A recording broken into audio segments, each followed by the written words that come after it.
Viewers, ఈ వీడియోలు miss కాకుండా ఉండాలి అంటే మీరు సబ్స్క్రైబ్ బటన్ని ప్రెస్ చేయండి. పక్కనే ఉన్న బెల్ ఐకాన్ని యాక్టివేట్ చేసుకోండి.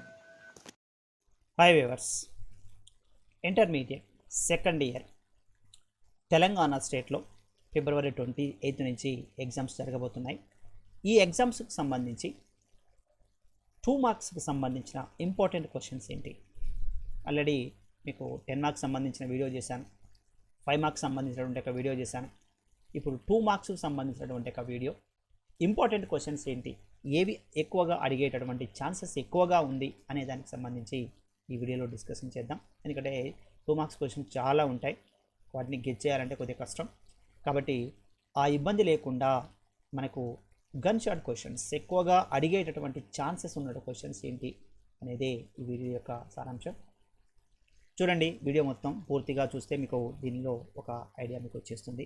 చూద్దాం మరి ఇంపార్టెంట్ క్వశ్చన్స్ ఏంటి 2 మార్క్స్ సెకండ్ ఇయర్ వాళ్ళకు అనేది డిస్కస్ చేద్దాం. Intermediate public examinations 2024 Telangana state వారికి ఇది economics second year Telugu medium 2 marks important questions. దీంట్లో మనకు 10 లెసన్స్ ఉన్నాయండి. ఈ 10 లెసన్లో నుంచి ఎలాంటి క్వశ్చన్స్ ఎక్కువగా అడిగేటటువంటి ఛాన్సెస్ ఉంది అనేది ఇక్కడ ముఖ్యంగా చూద్దాం. ఫస్ట్ లెసన్లో నుంచి ఆర్థిక వృద్ధి, సమ్మిళిత వృద్ధి, స్వావలంబన, ఈ 3 క్వశ్చన్లు బాగా టార్గెట్ చేయండి. ఒకసారి ఆర్థిక వృద్ధి, సమ్మిళిత వృద్ధి, స్వావలంబన, ఈ 3 క్వశ్చన్ల మీద టార్గెట్ చేస్తే ఎగ్జామినేషన్లో ఈ క్వశ్చన్స్ వచ్చేటటువంటి ఛాన్సెస్ ఉన్నాయి. ఆల్రెడీ మీకు తెలుసు, థర్డ్ సెక్షన్లో 20 క్వశ్చన్స్ వస్తాయి, మనం 15 క్వశ్చన్స్ అటెంప్ట్ చేయాలి. సో దీంట్లో ఈ ఫస్ట్ లెసన్ నుంచి అంటే ప్రతి లెసన్లో నుంచి వస్తాయి 10 మార్క్స్, కొన్ని ఒక 5-6 లెసన్ నుంచే వస్తాయి 10 మార్క్స్. 5 మార్క్స్ మ్యాక్సిమం ఒక 8 లెసన్స్ నుంచి వస్తాయి 5 మార్క్స్. 2 మార్క్స్ మాత్రం కంపల్సరీగా అన్ని లెసన్స్లో నుంచి వస్తాయి. అందుకే అన్ని లెసన్లకు సంబంధించి ఇక్కడ క్వశ్చన్స్ ఇచ్చాను మీకు. దీంట్లో సెకండ్ లెసన్లో చూడండి, శిశు మరణాల రేటు, అక్షరాస్యత, జనని సురక్ష యోజన, జనాభా విస్ఫోటనం. ఇది సెకండ్ లెసన్ నుంచి. మీరు ఈ క్వశ్చన్లే చదవండి చాలు, అంతకుమించి వేరే ఏమీ అవసరం లేదు.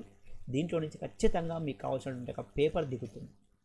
సో మరొకసారి, శిశు మరణాల రేటు, అక్షరాస్యత, జనని సురక్ష యోజన, జనాభా విస్ఫోటనం, ఈ క్వశ్చన్ టార్గెట్ చేయండి సెకండ్ లెసన్లో. నెక్స్ట్ థర్డ్ లెసన్లోకి వస్తే తలసరి ఆదాయము, సాలుసరి అంటే సంవత్సరానికి ఒకసారి సంపాదించే ఆదాయము, నిరపేక్ష పేదరికం ఒక క్వశ్చన్. నెక్స్ట్ నిరుద్యోగిత, జాతీయ ఆదాయం, ఈ క్వశ్చన్లు మోస్ట్లీ ఇంపార్టెంట్, చాలాసార్లు ఎగ్జామినేషన్లో అడిగాడు, మరోసార్లు అడిగే ఛాన్సెస్ ఎక్కువగా ఉంది. ఈ క్వశ్చన్ని టార్గెట్ చేయండి థర్డ్ లెసన్లో. నెక్స్ట్ ఫోర్త్ లెసన్గా దీర్ఘదర్శి ప్రణాళిక, రెండవది వార్షిక ప్రణాళిక. ఇవి రెండు ఒకటే క్వశ్చన్ అండి. దీర్ఘదర్శి ప్రణాళిక, వార్షిక ప్రణాళిక ఒకటే క్వశ్చన్ ఇది. నెక్స్ట్ సంతులిత ప్రాంతీయ అభివృద్ధి, అసంతులిత అభివృద్ధి అంటే ఆ ప్రాంతీయ అసమానతలు, అంటే ఒక ప్రాంతం అభివృద్ధి చెంది మరికొన్ని ప్రాంతాలు వెనకబడి ఉండటం, అది ప్రాంతీయ అసమానతలు అంటాం. మరి అసమానతలు పోవాలంటే ఏం కావాలి? సంతులిత ప్రాంతీయ అభివృద్ధి కావాలి. దానికి డెఫినేషన్ ఉంది 2 మార్క్స్ది, అదొకటి. నీతి ఆయోగ్ ఫోర్త్ లెసన్కి సంబంధించి ఈ క్వశ్చన్ టార్గెట్ చేయండి.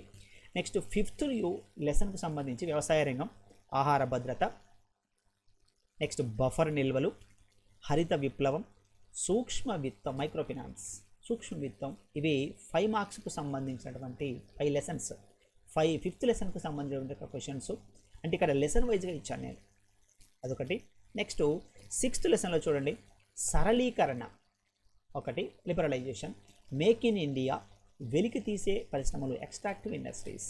సో సరళీకరణ, మేక్ ఇన్ ఇండియా, వెలికి తీసే పరిశ్రమలు అంటే ఈ లెసన్ నుంచి ఈ క్వశ్చన్లు టార్గెట్ చేయండి. నెక్స్ట్ సేవారంగం, 7th లెసన్ నుంచి సేవారంగం, 6th నుంచి 6th ఇండస్ట్రీ అనుకుంటా, వ్యవసాయ రంగం 5వది, సేవారంగం 6వది. తర్వాత 7th క్వశ్చన్గా సేవారంగం, భారత్ నెట్, అవస్థాపన సౌకర్యాల కల్పన. మరొకసారి, సేవారంగం అంటే ఏంటి, భారత్ నెట్ అంటే ఏంటి, తర్వాత అవస్థాపన సౌకర్యాలు అంటే ఏంటి అనే క్వశ్చన్స్. ఇది సేవారంగానికి సంబంధించిన ఒక లెసన్, ఆ క్వశ్చన్ అడిగే ఛాన్సెస్ ఉంది. తర్వాత విదేశీ వ్యాపారానికి సంబంధించినటువంటి దాంట్లో విదేశీ ప్రత్యక్ష పెట్టుబడి, ఎఫ్డిఐ, ఫారిన్ డైరెక్ట్ ఇన్వెస్ట్మెంట్ అంటాం. ఎఫ్డిఐ విదేశీ వ్యాపార చెల్లింపు శేషం, సో ఈ విదేశీ వ్యాపార చెల్లింపు శేషంలో BOP అంటాం, బ్యాలెన్స్ ఆఫ్ పేమెంట్ శేషం. అదేవిధంగా ట్రిప్స్ అంటే మేధో సంపత్తి హక్కులు, అప్పుడు ట్రిప్స్ అని కూడా అడుగుతారు క్వశ్చన్. మేధో సంపత్తి హక్కులు అడగవచ్చు లేదా ట్రిప్స్ అని అడగవచ్చు, ఎలా అడిగినా క్వశ్చన్ కరెక్టే. సో మేధో సంపత్తి హక్కులు అనేది ఈ లెసన్కు సంబంధించి 8th లెసన్కు సంబంధించి వచ్చేటటువంటి క్వశ్చన్స్. నెక్స్ట్ 9th లెసన్ చూడండి, కొనసాగించగలిగే అభివృద్ధి, సస్టైనబుల్ డెవలప్మెంట్, కొనసాగించగలిగే అభివృద్ధి. తర్వాత జీవావరణం ఎకాలజీ.